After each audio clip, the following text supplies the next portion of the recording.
Hello friends, welcome to infinite coaching classes. आज का जो हमारा टॉपिक है वो है हाई कोर्ट्स, यानी कि आज की इस वीडियो में हम बेसिकली हमारे जो डिफरेंट स्टेट्स के उच्च न्यायालय होते हैं उनके रिगार्डिंग सारे इंपॉर्टेंट पॉइंट्स स्टडी करने वाले हैं।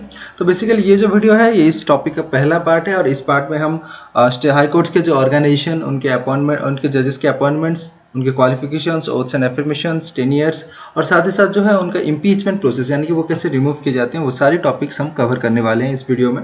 तो चलिए शुरू करते हैं आज का हमारे वीडियो। ओके, तो सबसे पहले हम डिस्कशन करेंगे रिगार्डिंग हाई कोर्ट्स के कुछ बैकग्राउंड फैक्ट्स। ओके, जो कि हिस्टोरिकल फैक्ट्स भी हम कह सकते हैं, कैसे इसका ओरिजिनेशन हुआ, कैसे यह हाई कोर्ट्स पावर में आया, ओके, ये कैसे एस्टेब्लिश हुए, तो इसके ऊपर एक डिटेल स्टडी करते हैं। ओके, सबसे पहले अगर हम बात करें in the Indian single integrated judiciary system, हमें जैसे पता है हमारा जो जुडिशरी है दैट इज इंटीग्रेटेड। ओके, यानी कि सुप्रीम कोर्ट है टॉप मोस्ट में, उसके बाद हाई कोर्ट्स है and under the high courts different subordinate courts आते हैं। Okay, the court operates below the supreme courts but above the subordinate courts. जो हमारे हाई कोर्ट्स हैं ये सुप्रीम कोर्ट के अंडर काम करते हैं और सबऑर्डिनेट कोर्ट्स जो होते हैं या फिर डिस्ट्रिक्ट कोर्ट्स जिसे हम कहते हैं उसके ऊपर ये काम करते हैं। ओके, आगे the judiciary in state consist of high courts and hierarchy of subordinate courts.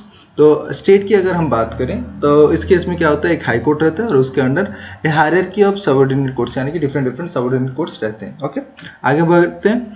The high court occupies the top position in the judicial administration of state. अगर हम किसी पर्टिकुलर राज्य की, किसी पर्टिकुलर स्टेट की बात करते हैं देन इन दैट केस जो top most position judicial administration का होल्ड करता है वो है हमारा high court. Okay, next the institution of high court originated in India in the year 1962। ये मोस्ट इंपोर्टेंट है फ्रेंड्स, ये कुछ फैक्चुअल इंफॉर्मेशन है, इसे जरूर याद रखें। 1862 में ये ओरिजिनेट हुआ था हाई कोर्ट का जो इंस्टीट्यूशन। ओके, और इस ईयर में यानी कि 1862 में जो है 3 जगह 3 हाई कोर्ट बने थे हमारे, पहला कलकत्ता, बॉम्बे और मद्रास। तो ये 3 जगह फर्स्ट टाइम हाई कोर्ट्स बने थे इन द ईयर 1862, ये याद रखें। In 1866 a fourth high court was established at Allahabad, यानी कि इलाहाबाद में 1866 में एक और हाई कोर्ट एस्टेब्लिश किया गया, that is the fourth high court. Okay, next, in course of time, with the progress of time, each province in India came to have its own high court. साथ ही साथ जैसे जैसे time बढ़ता गया, आगे चलता गया, with the progress of time, और हर एक जो प्रोविंस था उस दौरान सबका एक एक हाई कोर्ट बनने लगे। ओके, प्रोविंस ना कि स्टेट्स, याद रखें, क्योंकि हम ब्रिटिश जो शासन चल रहा है तभी की बात हम कर रहे हैं एंड उस दौरान ये जो हाई कोर्ट्स बनना स्टार्ट हो गए थे। ओके, तो हर एक प्रोविंस के लिए एक एक, ऑलमोस्ट हर एक प्रोविंस के लिए एक एक हाई कोर्ट्स बनना शुरू हो गए थे। एंड फाइनली अगर हम आज की डेट में बात करें यानी कि आफ्टर 1850 की बात करें, a high court existing in the province become the high court for the corresponding state, यानी कि जिस प्रोविंस में कोई पर्टिकुलर हाई कोर्ट था वो उस पर्टिकुलर स्टेट का ही हाई कोर्ट बन गया। ओके, उस दौरान ये प्रोविंस कहा जाता था। लेटर ऑन आफ्टर इंडिपेंडेंस, जब हमारे कॉन्स्टिट्यूशन पावर में आया उसके बाद हम इसे स्टेट्स में डिवाइड करने लगे और वो उस जिस पर्टिकुलर स्टेट में जो भी पर्टिकुलर हाई कोर्ट रहता था, जो प्रोविंस में रहता था, उसे उस स्टेट का हाई कोर्ट बना दिया गया। ओके, आगे कुछ और इंफॉर्मेशन है। The constitution of India provides for a high court for each state. हर एक स्टेट के लिए एक हाई कोर्ट प्रोवाइड किए जाते हैं by the 7th amendment act of 1956। ये याद रखें, ये अमेंडमेंट कॉन्स्टिट्यूशन के हिसाब से हर एक स्टेट के लिए एक एक हाई कोर्ट होना चाहिए, लेकिन ये जो अमेंडमेंट आया 7th अमेंडमेंट एक्ट जो कि 1956 में आया, ये ऑथराइज्ड किया पार्लियामेंट को to establish a common high court. इसे ये पावर दे दिया पार्लियामेंट को कि पार्लियामेंट एक कॉमन हाई कोर्ट भी एस्टेब्लिश कर सकती है 2 और मोर स्टेट्स के लिए या फिर कोई यूनियन टेरिटरी के लिए। ओके, तो एक हाई कोर्ट एस्टेब्लिश किए जाएंगे जिसका जुरिस्डिक्शन जो 2 से ज्यादा स्टेट्स को कवर करेंगे, साथ ही साथ कोई यूनियन टेरिटरीज के जुरिस्डिक्शन भी उसके अंडर आएगा। तो ये जो प्रोविजन था ये 7th अमेंडमेंट में आया था जो कि 1956 में इंट्रोड्यूस किया गया था। Okay, the territorial jurisdiction of a high court is coterminous with the territory of the states, यानी कि जितने दूर यानी कि जितने रेंज, जितने भी पर्टिकुलर स्टेट का टेरिटरी आता है जिनके अंडर, तो उसके उसी रेंज में ही हाई कोर्ट का जुरिस्डिक्शन भी रहेगा। ओके, तो अगर हम किसी भी स्टेट की बात करते हैं, वो पर्टिकुलर स्टेट का जो टेरिटरी जितने एरिया से है उसी बाउंड्री के अंदर ही हाई कोर्ट का पावर मींस एक्सरसाइज हो सकता है। ओके, उनका जुरिस्डिक्शन आता है। Similarly, the territorial jurisdiction of a common high court is coterminous with the territories of concerned state and union territories. तो जिस किसी भी स्टेट्स और यूनियन टेरिटरीज का जुरिस्डिक्शन दिया गया है उनके टेरिटरी में ही वो पर्टिकुलर कॉमन हाई कोर्ट अगर कोई है तो उसके अंदर ही वो एक्सरसाइज कर सकती है अपना पावर्स। एट प्रेजेंट अगर हम बात करें there are 24 high courts in the country, 24 high courts हैं और out of them 4 are common high courts. उसमें से जो 4 हाई कोर्ट्स हैं वो कॉमन हाई कोर्ट्स के हिसाब से काम करते हैं जो कि 2 और मोर स्टेट्स और यूनियन टेरिटरीज के जुरिस्डिक्शंस कवर करते हैं। ओके, तो ये आगे हम डिस्कशन करेंगे, इसके बारे में डिटेल देखेंगे कौन कौन से हाई कोर्ट्स हैं, कौन कौन से कॉमन हाई कोर्ट्स हैं, वो आगे हम पढ़ेंगे। ओके, अभी फिलहाल ओवरव्यू देखते हैं एक थोड़ा सा। Delhi is the only union territory that has a high court of its own.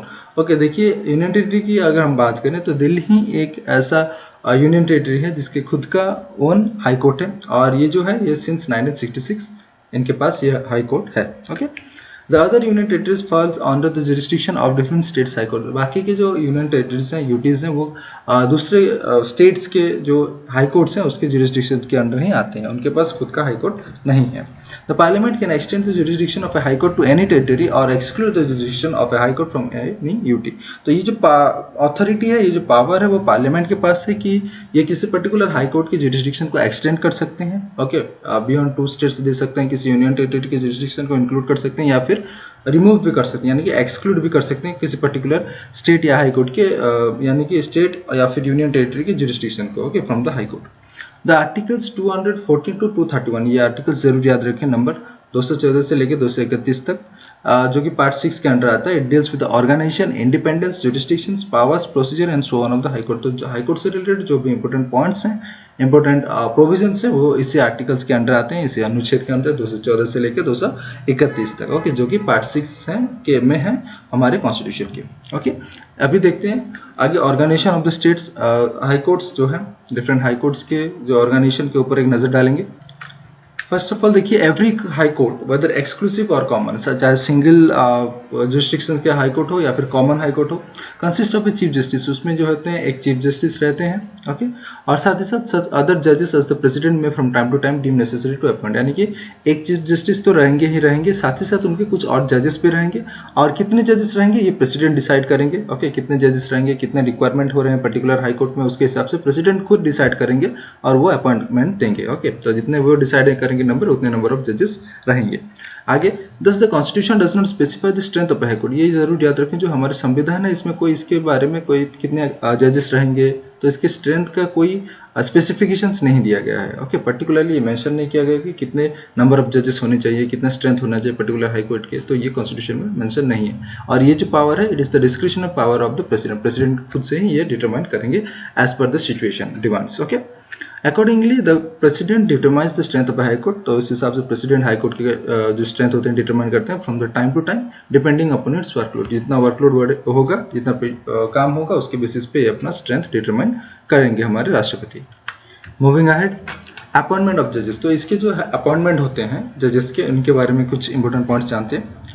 The जजेस of a high court are appointed by the president. जैसे कि अभी हमने देखा, स्ट्रेंथ हमारे प्रेसिडेंट डिटरमाइन करते हैं, उस हिसाब से द नंबर ऑफ जजेस जो भी होंगे, ओके, उन्हें जितने भी जजेस होंगे हाई कोर्ट के, उन्हें हमारे प्रेसिडेंट खुद अपॉइंट करेंगे।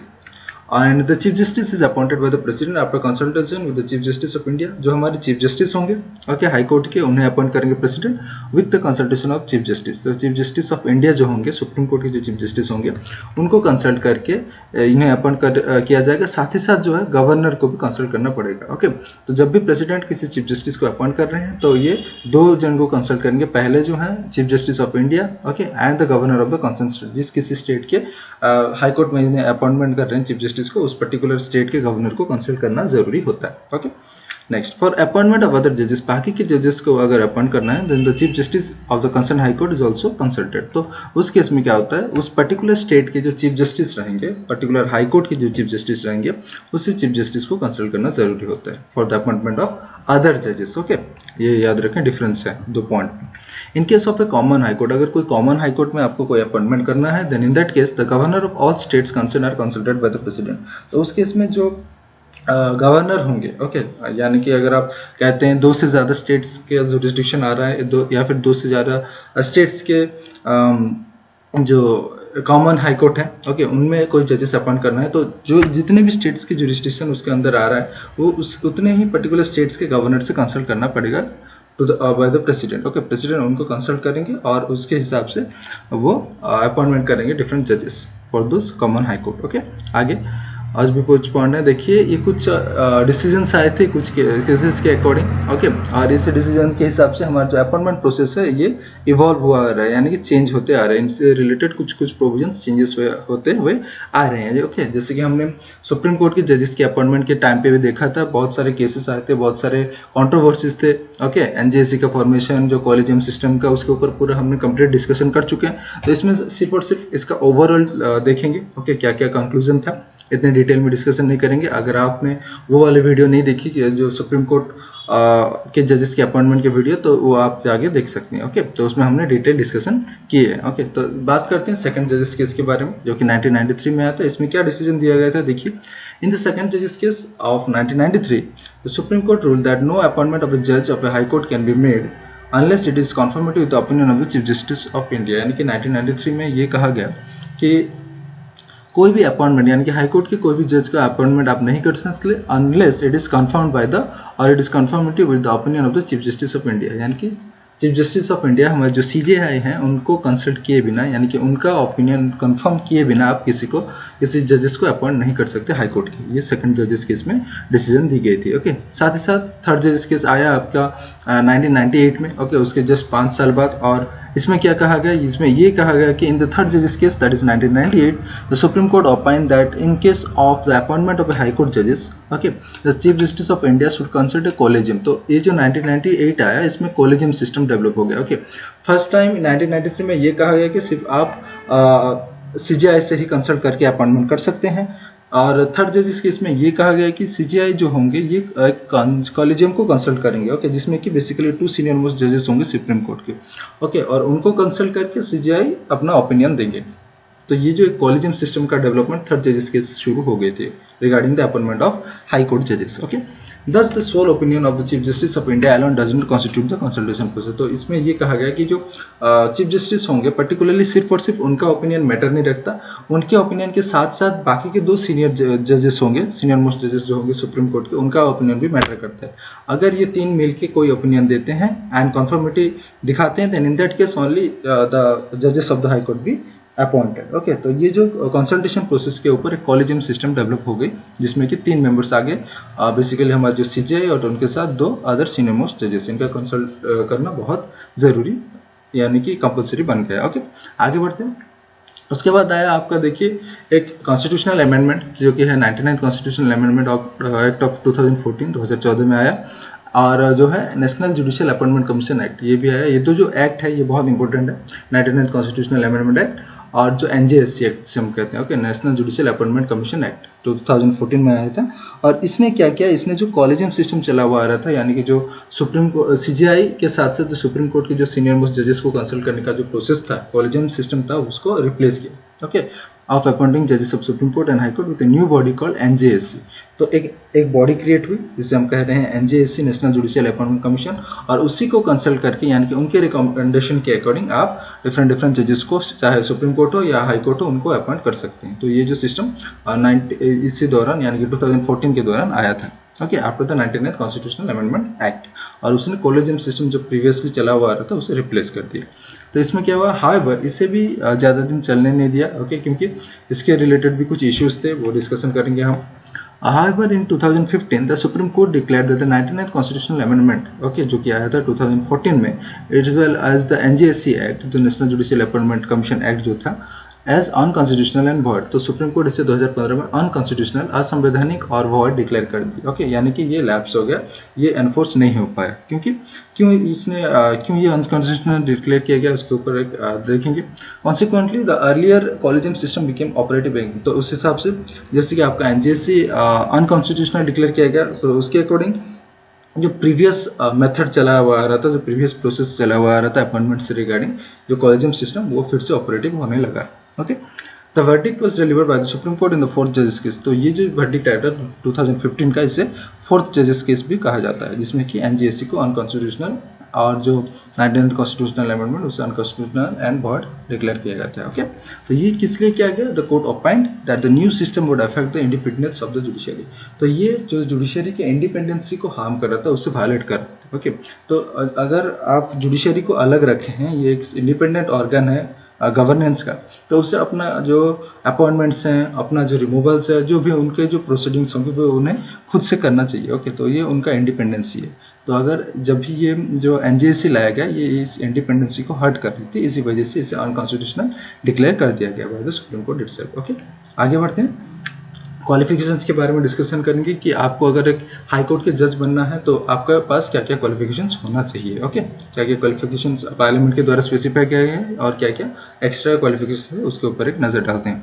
The person to be appointed as the जज ऑफ ए हाई कोर्ट, अगर आपको हाई कोर्ट के जज के हिसाब से अपॉइंट होना है, then you should possess the following qualifications. क्या क्या क्वालिफिकेशंस हैं? बेसिकली 2 ही क्वालिफिकेशंस हैं इंपॉर्टेंट। देखिए, he should be a citizen of India, पहला जो है ये इंडियन सिटीजन होना चाहिए, मोस्ट इंपॉर्टेंट। साथ ही साथ जो है सेकंड जो क्वालिफिकेशंस है उसमें ये दोनों में से कोई एक होना चाहिए, यानी कि पहला जो है ही should have held a judicial office in the territory of India for 10 years, यानी कि मिनिमम 10 साल आप कोई जुडिशियल ऑफिस होल्ड करना चाहिए विद इन इंडिया।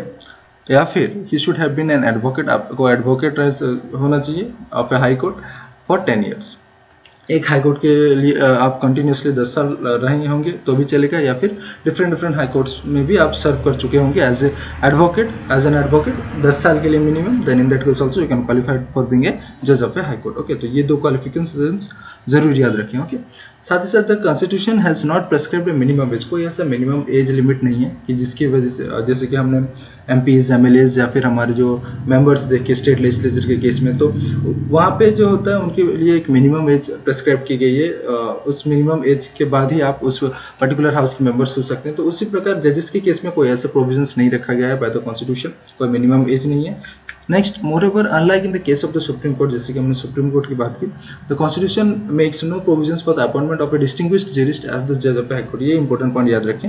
जैसे कि हमने सुप्रीम कोर्ट के दौरान देखा था कि उनके पास 3 क्वालिफिकेशंस होते हैं। तीसरा जो क्वालिफिकेशन था कि अगर कोई एक डिस्टिंक्ट ज्यूरिस्ट है in the view of the president या फिर in the opinion of the president, अगर कोई एक डिस्टिंग्विश्ड ज्यूरिस्ट आता है तो वो भी एज ए जज अपॉइंट हो सकते हैं सुप्रीम कोर्ट के। बट ये जो प्रोविजन है ये हाई कोर्ट में एप्लीकेबल नहीं है। ओके, तो डिस्टिंक्ट ज्यूरिस्ट को एक जज के तौर पर अपॉइंट करने का जो प्रोविजन है ये हाई कोर्ट के केस में लागू नहीं होता। तो ये मोस्ट इंपोर्टेंट एक्सेप्शन याद जरूर रखें, इससे क्वेश्चंस बन सकते हैं। आगे बढ़ते हैं, ओथ एंड एफर्मेशन के ऊपर डिस्कशन करेंगे। क्या ओथ लेते हैं और कौन एडमिशन करते हैं, तो इसके ऊपर एक नजर डालेंगे।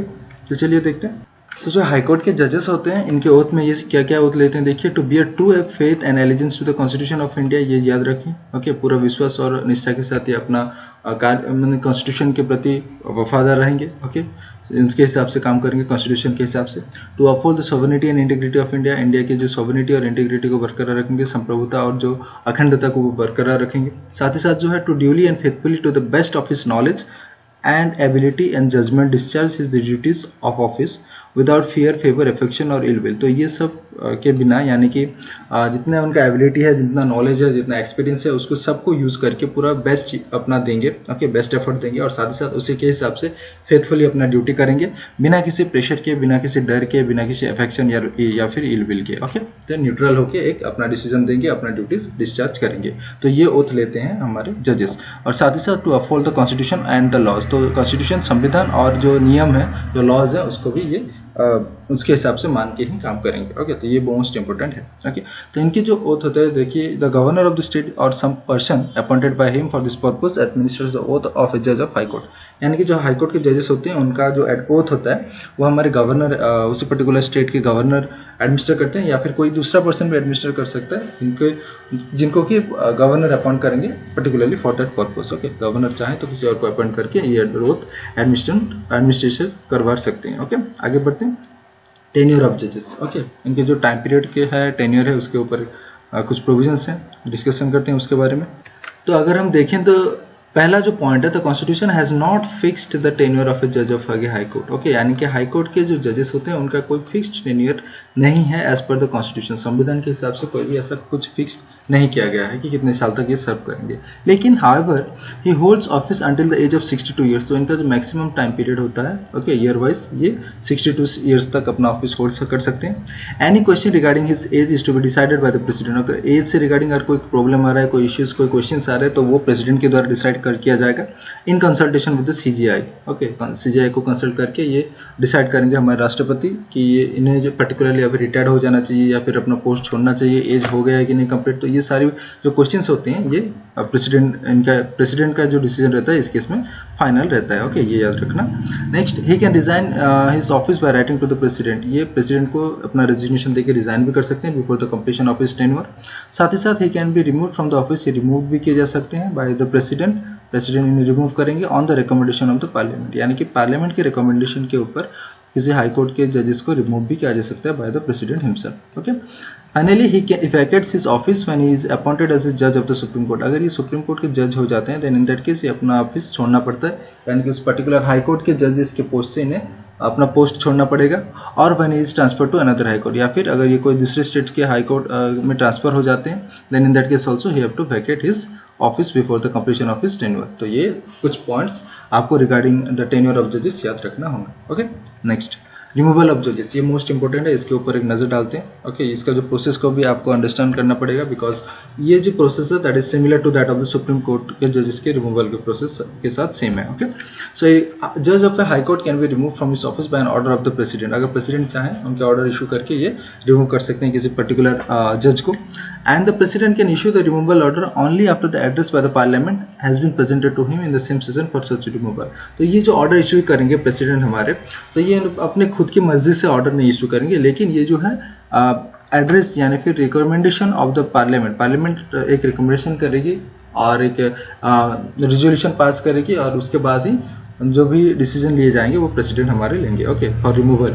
Next, the address must be supported by special majority of his house. जो पार्लियामेंट एड्रेस करेगी या फिर रिजोल्यूशन पास करेगी that should be supported by special majority of each house. जो दोनों हाउसेस हैं हमारे पार्लियामेंट के, लोकसभा और राज्यसभा, दोनों हाउसेस में स्पेशल मेजोरिटी से सपोर्ट होना चाहिए वो particular resolution, then only the president can remove the जजेस of a high court. Okay, the grounds of removal are two. तो ये ग्राउंड्स भी इंपॉर्टेंट, जैसे कि हमने सुप्रीम कोर्ट के जजेस के केस में भी देखा था, यही दो ग्राउंड्स होते हैं जिनके बेसिस पे जजेस को रिमूव किए जा सकते हैं। पहला जो है प्रूव्ड मिसबिहेवियर और दूसरा जो है इनकैपेसिटी। ओके, तो ये बस दो ग्राउंड्स हैं जिनके बेसिस पे आप उन्हें रिमूव कर सकते हैं या फिर हटा सकते हैं।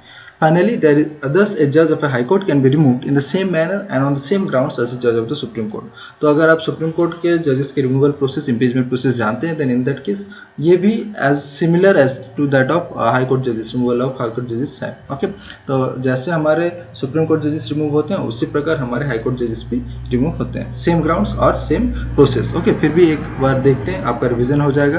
तो देखिए, तो जजेस इंक्वायरी एक्ट, ये एक्ट याद रखें, जजेस इंक्वायरी एक्ट जो आया था 1968 में, इसमें ये कहा गया it regulates the procedure relating to the removal of जजेस of a high court by the process of impeachment. तो इसमें जो हाई कोर्ट जजेस के जो इम्पीचमेंट प्रोसेस के थ्रू रिमूवल होगा वो एंटायरली रेगुलेट करता है ये एक्ट। ओके, इसे कंट्रोल करता है। तो इम्पीचमेंट प्रोसेस की अगर हम बात करें तो ये पूरा प्रोसेस फॉलो किए जाते हैं both in case of supreme court as well as in high court. Okay, देखते हैं।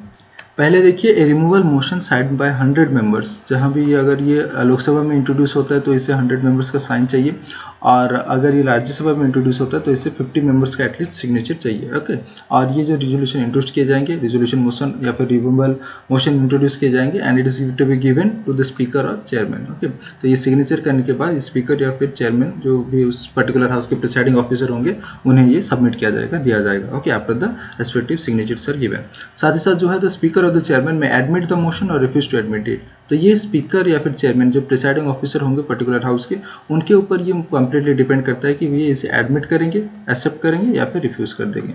अगर ये रिफ्यूज कर देते हैं तो ये डेड हो जाएगा, लैप्स हो जाएगा, उसके आगे प्रोसीडिंग्स नहीं हो पाएगी। अगर ये एडमिट करते हैं देन आगे के प्रोसेस कंटिन्यू होंगे। ओके, तो suppose if it is admitted, अगर स्पीकर या फिर चेयरमैन से एडमिट कर देते हैं then the speaker of chairman is to constitute a 3 member committee basically to investigate into the charges. Okay, तो ये 3 मेंबर्स का एक कमिटी बनाएंगे। ओके, जो हमारे प्रिसाइडिंग ऑफिसर होंगे, और ये जो कमिटी होगी ये इन्वेस्टिगेट करेगी कि जो चार्जेस दिए गए हैं या फिर जो चार्जेस लगाए गए हैं पर्टिकुलर जज के ऊपर वो कितना दूर सही है, तो उसके ऊपर इंक्वायरी करेंगे, इन्वेस्टिगेट करेंगे। The committee should consist of the chief justice of a जज ऑफ द सुप्रीम कोर्ट। यानी कि इसमें ये जो कमेटी बनाई जाएगी इसमें कौन कौन रहेंगे, पहले जो है हमारे चीफ जस्टिस रह सकते हैं या फिर जज रह सकते हैं सुप्रीम कोर्ट के। ओके, सीजीआई रह सकते हैं या फिर सुप्रीम कोर्ट के एक जज रहेंगे। साथ ही साथ जो है chief justice of high court रहेंगे, हाई कोर्ट के चीफ जस्टिस रहेंगे, और एक डिस्ट्रिक्ट जजिस्ट रहेंगे। तो ये 3 मेंबर रहेंगे जो कि इन्वेस्टिगेट करेंगे ये पूरा प्रोसीजर या फिर पूरा जो चार्ज उसके ऊपर लगाया गया होगा। Okay, if the committee finds the जज टू बी गिल्टी, अगर गिल्टी पाए जाते हैं इस इन्वेस्टिगेशन के दौरान, गिल्टी ऑफ मिसबिहेवियर और suffering from an incapacity. Okay, चाहे अपना काम ठीक से नहीं कर पा रहे, इनकैपेसिटी हो रहा है, या कोई गिल्टी ऑफ मिसबिहेवियर के केस में कि चार्ज में अगर ये गिल्टी पाए जाते हैं, then in that case the house must take up consideration of the motion. तो इन दैट केस उसके आगे प्रोसीडिंग्स किए जाएंगे, कंसिडर किया जाएगा। And after the motion is pass by each house by special majority, उसके ऊपर वोटिंग होगी स्पेशल मेजोरिटी से। अगर पास ये होता है, ओके, दोनों हाउसेस से स्पेशल मेजोरिटी से पास होता है। And address is presented to the president for the removal of the जजेस। तो उस दौरान क्या होगा, तो जजेस के रिमूवल के लिए ये भेजा जाएगा, okay, after it is pass by special majority by both the houses. Finally जो प्रेसिडेंट होंगे वो एक ऑर्डर इशू करेंगे और उसी ऑर्डर के अकॉर्डिंग हमारे जो जजेस होंगे उन्हें रिमूव कर दिया जाएगा। तो ये पूरा एंटर प्रोसीजर है इम्पीचमेंट प्रोसेस का, ओके। और ये जो प्रोसेस है ये सेम है सुप्रीम कोर्ट जजेस के केस में भी और हाई कोर्ट जजेस के केस में भी, तो ये जरूर याद रखें, कॉमन टू बोथ, ओके। सो इसी के साथ आज का जो हमारा वीडियो खत्म होता है फ्रेंड्स। Thanks for watching. अगर आपको यूजफुल लगा हो, एडवांटेजेस लगा हो, then please do like and share it and do subscribe to our channel. Thank you friends.